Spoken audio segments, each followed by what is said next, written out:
If your diet attempts haven't quite gone to plan this new year, you might be feeling a little disheartened and be wondering what's gone wrong.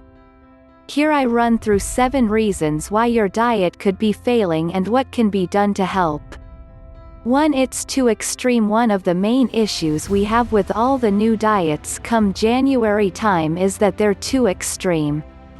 Whilst it's tempting to opt for a quick fix, to try and lose some weight, in order to really keep it off we need a regime we can stick to. Some tips from me to help avoid anything too extreme are as follows. Don't go hungry. There's only so long you'll last if you leave yourself feeling ravenous. If you're desperately hungry, you're much more likely to make poorer food choices, experience uncomfortable cravings, and let's be honest, feel pretty miserable. It's also counterproductive, as if you throw yourself into starvation mode, your body will do everything it can to help conserve energy. Your metabolism will drop off and it will be even harder to shift excess weight. Don't be tempted by fad diets, although it can be helpful to stick to some sort of plan. To give you recipe ideas, for example, try not to get bogged down by anything too extreme that you won't be able to stick to in the long term. Cutting out whole food groups, for example, not only risks affecting your metabolism quite significantly, but you can also risk missing out on a good variety of nutrients too, unless you've given this some proper thought. Whilst we want you to get the majority of your nutrients from your diet, our Balance mineral drink can help support you during a time of change or recovery. Every little helps. Even small, positive changes to your diet or lifestyle can make a big difference to how you look and feel. You don't necessarily need to jump in all guns blazing, as you're more likely not to last. Even small habits such as drinking more water, cutting down on caffeine, or cooking more from fresh can make all the difference, and once you've mastered one thing, you can more easily move on to the next step whilst feeling positive. Remember, losing a pound or 2 in weight a week is more realistic and suggests that you're making progress that's more likely to be long-lasting.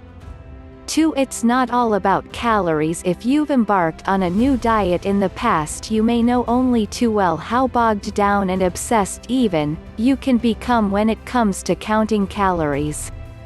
So, I'm here to tell you that actually, it's not all about calories. As much as reducing your energy expenditure and moving more can in many cases be beneficial when it comes to weight loss, you can do this naturally without having to worry too much about the numbers. Fresh foods are generally less energy dense than processed varieties anyway, so by cooking more and watching your portion size, you can often achieve those goals just fine without the calories taking over. Head over to my blog on 6 reasons why calorie counting is a bad idea to get inspired. 3. Falling for the halo effect. The halo effect is often a problem nowadays when it comes to dieting, and in simple terms, this means that people are eating more foods that they assume are healthy, which in fact, might not actually be doing their waistlines much good. Much of this is down to the inclusion of more processed and packaged foods. Don't get sucked in by lame marketing terms claiming foods are low-calorie or low-fat. The truth is we need sufficient calories and fat to fuel us, as otherwise we can be left feeling hungry and even undernourished. If the fat has been removed from foods, you can guarantee something more unnatural has replaced it, something which may well have negative effects on our hunger or worse. My advice is dodge the claims as much as possible by eating less packaged food and more fresh ingredients, like those our ancestors would have recognized years ago. Any unidentifiable ingredient lists? Don't go there. Read more on the halo effect in my recent blog to help identify some of the main culprits worth avoiding. 4. You've put all your eggs in one basket. In some cases, people will try one particular method in a bid to lose weight, such as diet and exercise, and if it doesn't work straight away, and they give up. It's important to understand that we're all individual and a number of factors may be contributing when it comes to our body weight.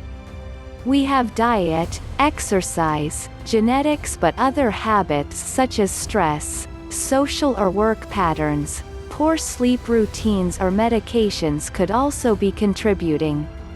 My advice is to make some lists of the different areas of your life that could be having a negative influence on your weight and make suggestions as to simple steps you could take to help improve on them.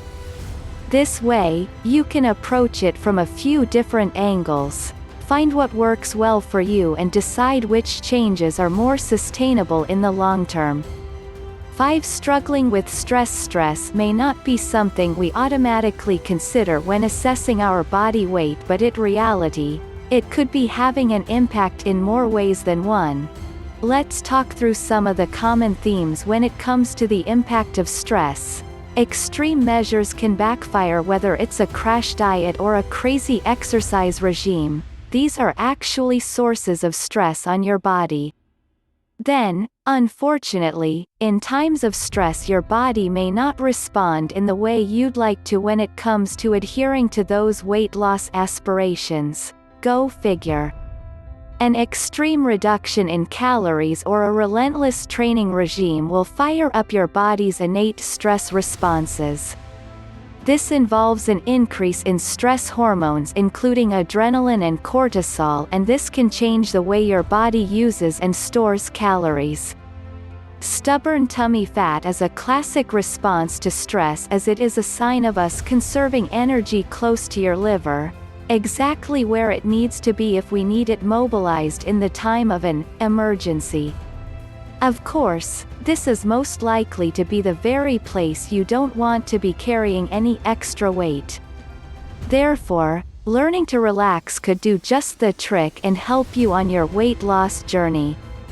Mood swings. If you're putting yourself under too much pressure, eventually the cracks could begin to show and your mood could be the failing of you when it comes to your new regime.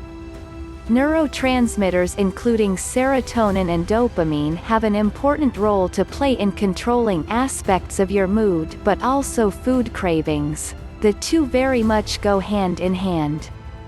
If we're happier and more relaxed, we're less likely to fall victim to erratic and unhelpful food choices. Social pressure. This is an interesting point. Without even realizing it, you may be under pressure from others to eat or drink in a certain way, and this could be having adverse effects on your weight loss journey. Take note of how you eat in work, at home, or with friends, and aim to identify any key stumbling blocks. Once you're more aware of any sticking points, you're more likely to be able to address them appropriately. 6. Not enough planning. Planning is key for many aspects of our life, but actually it's an important part of maintaining a healthy weight too. Making shopping lists and sticking to them will help ensure you don't give in to unnecessary added extras in the shops, or be tempted to buy fast food or ready meals on the way home when you know you have the ingredients for your dinner sitting waiting for you.